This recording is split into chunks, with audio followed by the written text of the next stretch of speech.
Hey guys, come with me and my 3 babies to do a land border run. Right now I'm showing y'all my tickets to take a van to Laos and back to Cambodia. Not packing the last bit of things. Toothbrushes is essential. I just don't have no specifics to wrap this up in, so let's figure that out. Alright, so right now it's 2:45. I gotta get these packed up now. You ready? That boy looked at me like, do I look ready? Anyways, I'm right here trying to make sure I got the extra essentials that I need before we headed out. Charges and all that jazz. Always gotta make sure you lock that door.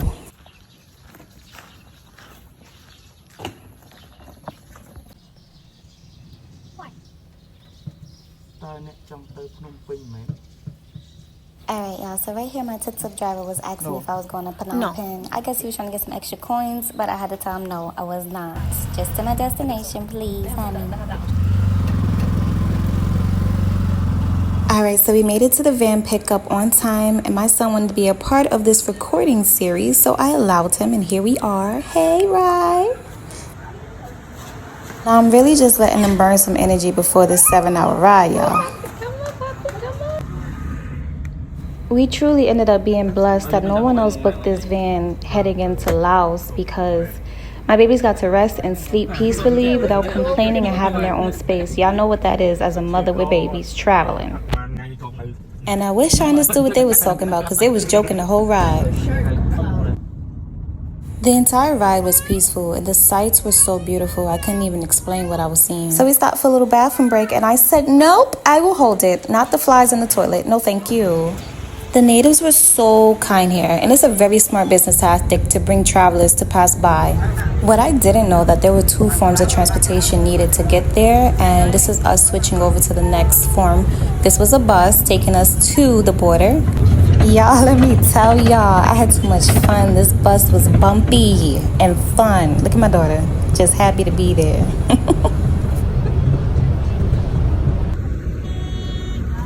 As we arrived to the border, the drivers let us know that we need to grab our belongings and that we'd be changing a bus. But we actually didn't change a bus. He drove us on a motorbike to the border itself. Bring the bags, change bus. Okay, so he helped us out. He took the luggage and the 2 babies. Me and Zari, we're hoofing it. Y'all, this baby right here, he don't let me go nowhere without him. So we were walking while he dropped off my other 2. But thankfully, he came back for us because he was tired and so was I. The people that was on the bus are walking right ahead of us. So here I am waiting in line, and y'all, they're very strict with phones and recording, so I got as much as I could. But look at this. I'm so squeamish with bugs, y'all. You see these ants? Oh my. I completed the process to stamp into Laos, and we were already on our way to our hotel, but they forgot one guy that was on the bus with us. Yeah. These people, they gave me a hell of a problem. We see cows in Cambodia, but so many cows were in the streets in Laos. Oh my gosh.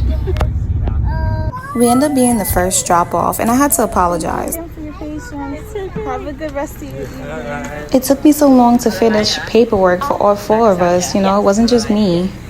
Nakasam Paradise Hotel ended up being the choice because it was so much closer to the border than anywhere else and not much of a hassle as far as like taking a ferry over to the next city. So yeah, there were cheaper options like in Don Det, but our room came up to $55 with a 2% charge fee to the card, making it $57. Not too bad. You excited? You guys. So at this time of day, everything was so beautiful and glamorous. It truly had us in awe, but we did not know what was in store for us, you guys. Like, oh my goodness.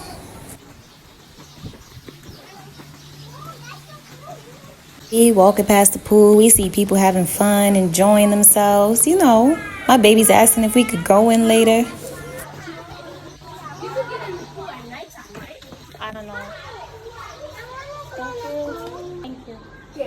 Yes. Okay. So we did what everybody is supposed to do when you get into a hotel room. Time to scope it out. Wait, guys, wait. Oh, gosh. bathroom. Oh no, like a little balcony. Looks like mango. Look at this air. Oh, nice, right? Yeah. What kind of spray is that? Y'all, I should have cried when I see this. Not one balcony, but two. You know what that means? Double the bugs. Alright, wait, Zari. Watch out for the gecko doodle. Alright, so y'all know I'm top 5 check everything out. Especially if I'm gonna be sleeping here with my baby. So we gonna turn this light off. Yeah. And we gonna turn this one on. Gots to keep a purple light on you. Check this bed out. Ew, I see already stains right there. Oh, nah. That ain't no design. Wait, right. Sorry, relax. Mommy has to check the bed for bed bugs and everything first. Look at all these stains. I don't see much on the other one, but... Bro, this pillow has mad stains. Nah, turn the light on. You can't even see that, John. Oh, heck no. It was at this moment I realized sleeping there was not going to be comfortable nor fun. All right, y'all. Safe to say that the babies like the food. I ordered some vegetable egg fried rice, some stir-fried morning glory, a fried omelet, and some noodles. The babies like the fried rice, so they just asked me to order another one.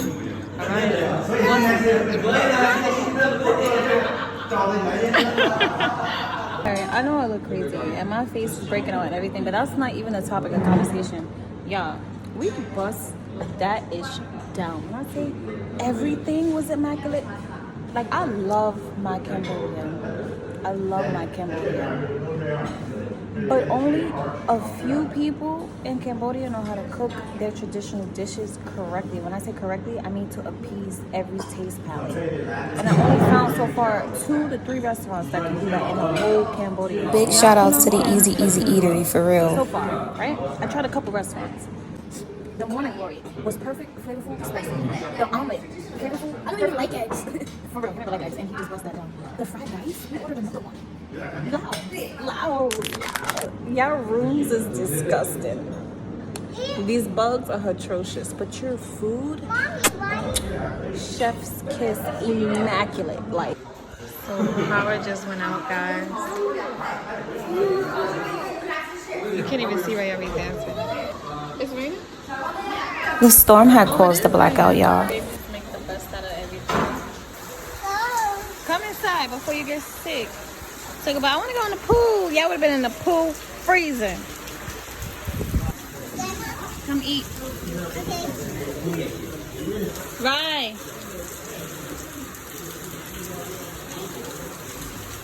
Come eat. This little boy done soaked up his shoes and everything, y'all. Y'all, it was the next day, and if y'all remember in the beginning, the ticket said 7:30 pickup back to Siem Reap. We were waiting, and it was like 8, 9 o'clock, and we were still there, just trying to kill time. Guess what? The van driver had forgot to pick us up, so I killed time doing this. Ready? Out. Out. Out. Say out. Good. Out. So now because my son is healing and stepping out of being nonverbal, I like to take every opportunity I have to get him to speak more and understand how to pronunciate words.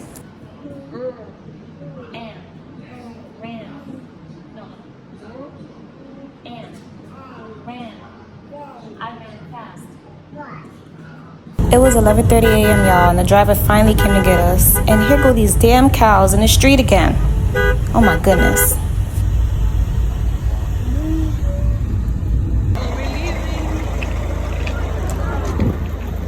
And we gotta walk over this to get to Cambodia. So the first time we cheated and we got a ride. Now we gotta cross by foot, and it was not too bad, y'all. It wasn't too bad. Flower? Flower.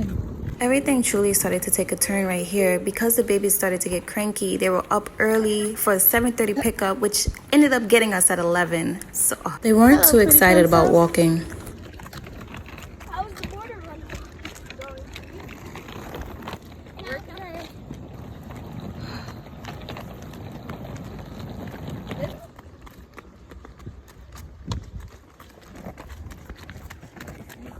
All right, we are halfway there. It's okay, drink the water, mama, if anything. All right, Cambodia. Welcome to Cambodia. Oh, Mommy.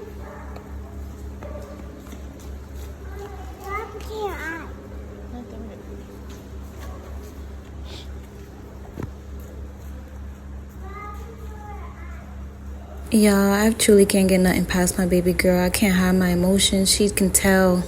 I begged and pleaded with those officers to try to get my business visa, but it didn't help. It didn't work.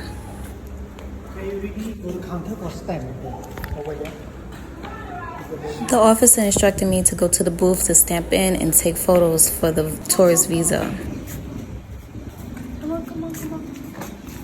So the whole time, because the van came to pick us up late from the hotel, we were being rushed. So I'm trying to beg and plead, but also got someone telling me to hurry up because there's people waiting and they've been waiting for a while, y'all. I was so emotionally unstable and I was reaching a breaking point, y'all. I couldn't hold it in no more. I was so grateful that this man took my babies over through the border to the bus because I needed a second.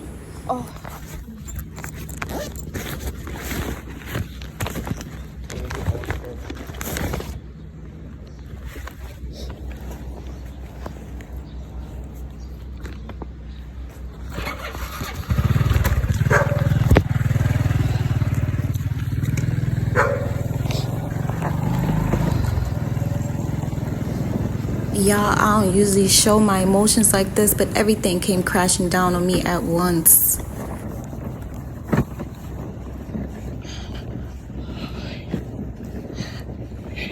You guys, I'm trying to hold it in front of the babies, but I don't have the money to take a flight back out to Laos to do another border run and take a flight back in and pay for the work permit and pay for the visas. I don't have it.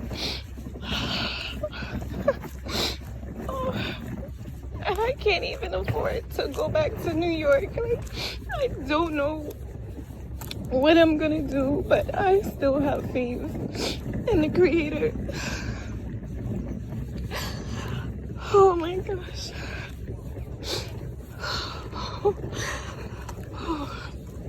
Alright, pull it together. About to get back to in front of the babies. Oh gosh. Creator, please give me strength.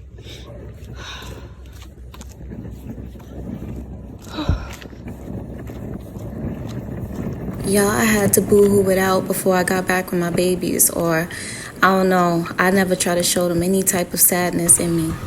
So I finally reached the bus, and just to add gas to the flame, y'all, remember that same bumpy bus that was our second form of transportation? Yeah, this is the bus going back. And because the van picked me up late, we got last pick on seats. And as you can see, everyone had their bag in seats and left me and my babies to be at the back of the bus where it was the most bumpy and uncomfortable with no seat belts, y'all. I was just so heated and frustrated at this point. I had to just sit down and pray and just ask the Creator to keep me calm.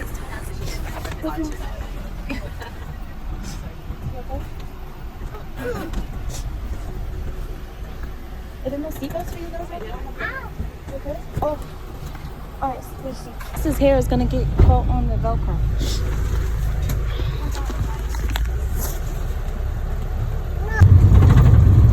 As y'all can see, I'm trying to hold on to my 3 babies for dear life in these bumpy seats because at any given second they can fall on the floor if I don't hold on to them properly, y'all. It was crazy.